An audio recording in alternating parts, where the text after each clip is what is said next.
Checking out some of this wind damage here.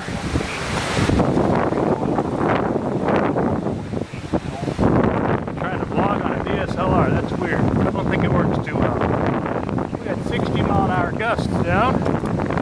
There's lots of trees down, just walking up the road a bit to check out Mom's house. Got a good one down up here.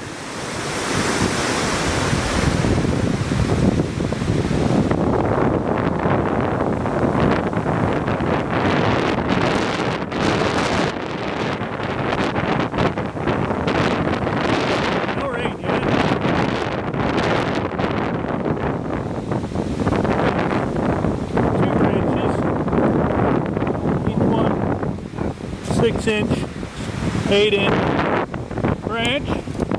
Alright, we got that one out of the street at least. Now, without blinding myself, let's check the next one out. It looks even bigger. I do not think I'll get it out of the street. Everybody's still got power though.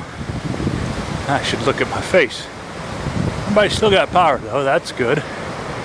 So let's take a gander there. Yeah, that's the whole fucking street blocked.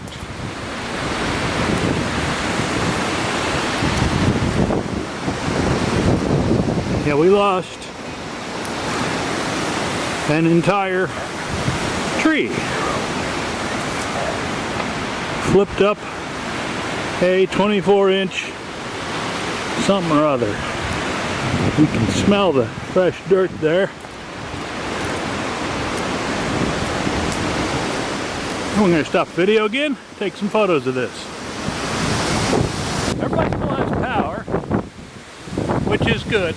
Now you can see behind me a big tree, 12-14-inch branch came off at 83rd and Hemlock, blocking the whole street, not a chance I can do anything about it other than get out from under the tree and throw it on the street. Got another one just up ahead. We'll take a look at that, get some photos. Foot diameter tree ripped right out of the ground. Love the coping and everything. Drifting through rocks from there to there.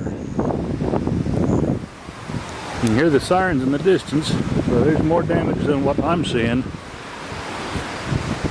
vlogging on a DSLR. Not your best choice, but it's what I grabbed, so there you are. That's a big one down. Again, no power out, no structure damage, just a giant tree ripped out of the ground and split from the gust front ahead of the storms on 25 May in historic downtown Overland Park, Kansas.